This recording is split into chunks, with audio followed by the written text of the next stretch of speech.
बड़ी इमारतें बनाना, 20,000 करोड़ का नया संसद बनाना, 27,000 करोड़ के कॉन्फ्रेंस हॉल बनाने, 16,000 करोड़ के हवाई जहाज खरीदने अपने लिए, ये एक तरह के नेता करते हैं। भाजपा के आज नेता जो हैं वो सबसे पहले अपने अहंकार को, अपने मान सम्मान को बढ़ाने के लिए अपने लिए काम कर रहे हैं और अपने उद्योगपति मित्रों के लिए काम कर रहे हैं। आप सोचिए, जब देश के प्रधानमंत्री 8-8 हजार करोड़ के हवाई जहाज खरीद रहे हैं और वही प्रधानमंत्री कहते हैं कि किसानों का कर्ज माफ करने के लिए पैसे नहीं है, 27,000 करोड़ की इमारतें बनी जा रही हैं, वही कहते हैं कि ओपीएस पेंशन के पैसे नहीं हैं, अपने बड़े बड़े उद्योगपति मित्रों को देश की सारी संपत्ति दे चुके हैं।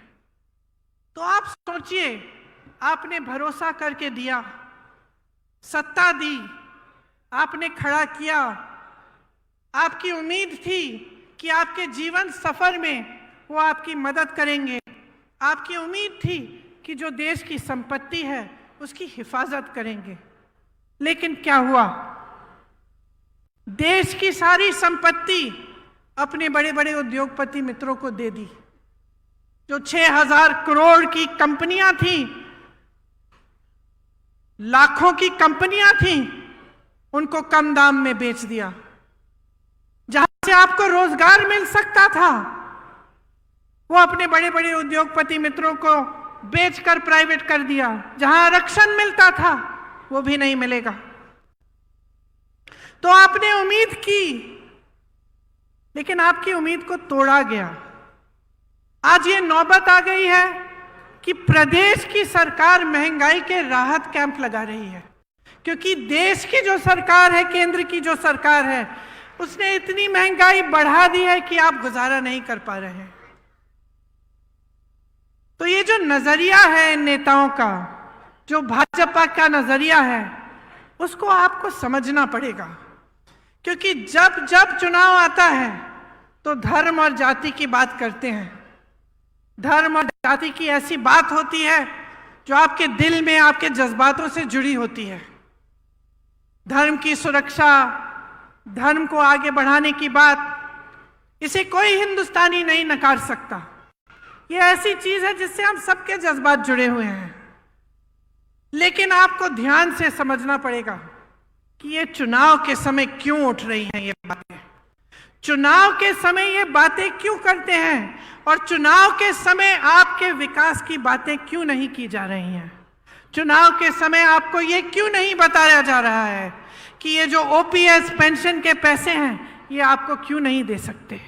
जब तमाम कांग्रेस की सरकारें प्रदेश के बाद प्रदेश में ओपीएस दे रही हैं तो इनको कौन सी दिक्कत हो रही है, ये सवाल आपको पूछने पड़ेंगे। और आपको अच्छी तरह से समझना पड़ेगा कि ये जो दो तरह की राजनीति हैं जो आज देश में चल रही हैं, इनमें से आपको कौन सी चुननी है।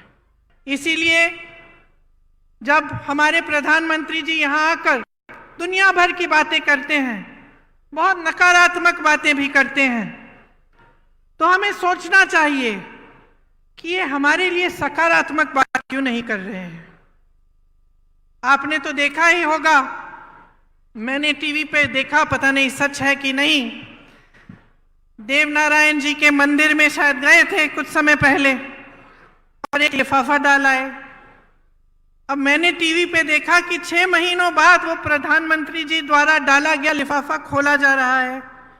जनता सोच रही है कि भगवान जाने क्या होगा इस लिफाफे में। देश के इतने बड़े नेता प्रधानमंत्री जी आए थे, वो लिफाफा डाल के गए हैं। लिफाफा खोला, 21 रुपए निकले। मैंने खुद अपनी आंखों से देखा है। उत्तर प्रदेश में एक बार मैं सुबह 4 बजे गिरफ्तार हो गई थी। उससे पहले जब पुलिस हमको ढूंढ रही थी, हम एक गांव के पास रुके, शायद 3:30 बजे होंगे सुबह के, और मैंने देखा बहुत सारे लड़के 3:30 बजे सुबह सड़क पर आ गए हैं।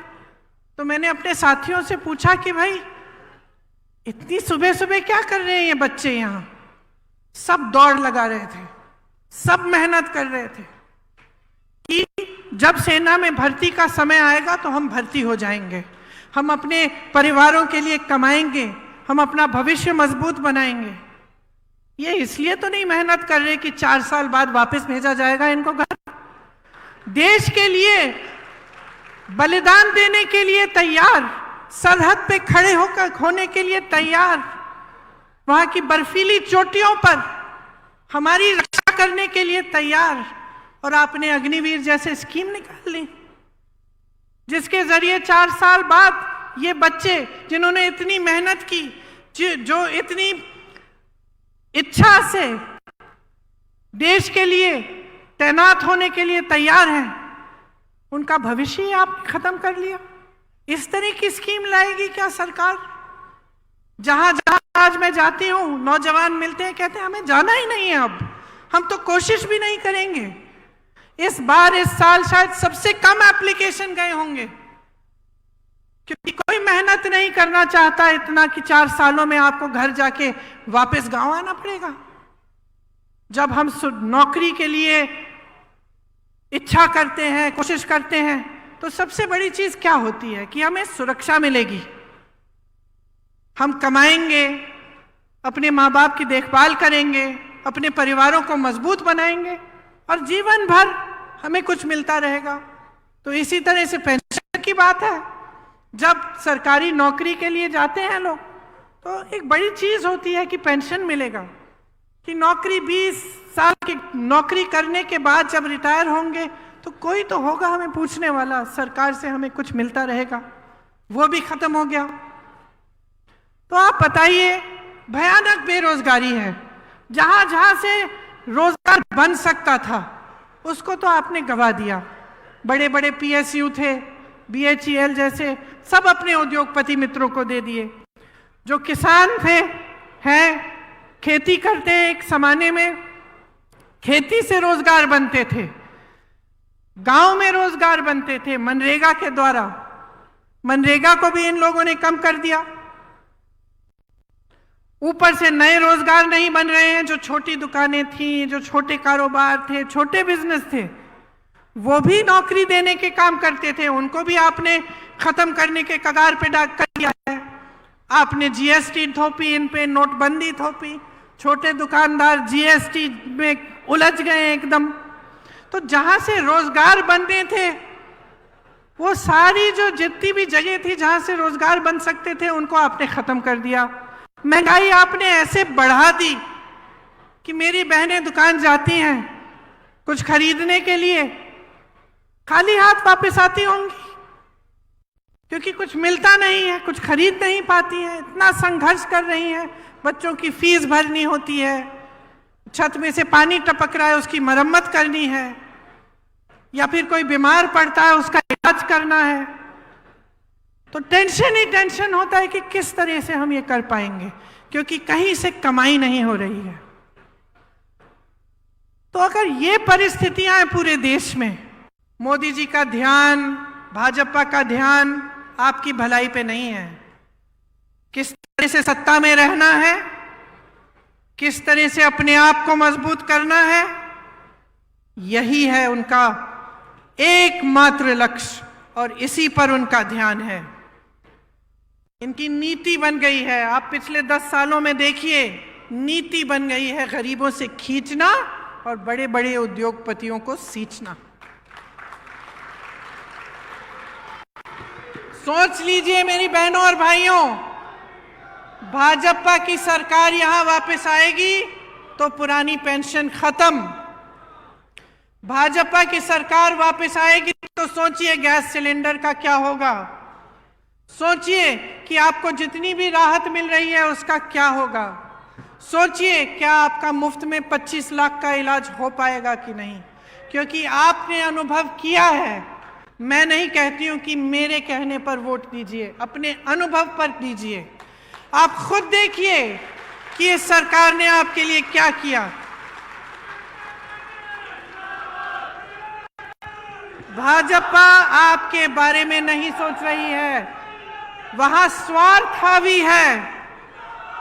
सब नेता खुद को मुख्यमंत्री घोषित कर रहे हैं। कहीं की ईंट, कहीं का रोड़ा, भानुमति ने कुनबा जोड़ा, मोदी जी के अहंकार ने कुनबा तोड़ा। आज पूरी पार्टी बिखरी हुई है, एकजुट होने का नामो निशान नहीं है। यहां पूरी पार्टी एकजुट होकर मंच पर बैठी है। राजस्थान का रिवाज बदल डालो, राजस्थान का रिवाज बदल डालो। इस बार दोबारा कांग्रेस को लाओ। इसलिए आज यहां खड़े होकर मैं आपको धन्यवाद देना चाहती हूं कि आपने बहुत ध्यान से मेरी बातों को सुना, और मैं आशा रखती हूं कि वोट देने के दिन भी आप इन बातों को याद रखेंगे और हमारे हाथ मजबूत करेंगे, कांग्रेस पार्टी की सरकार दोबारा बनाएंगे। जय हिंद, जय हिंद।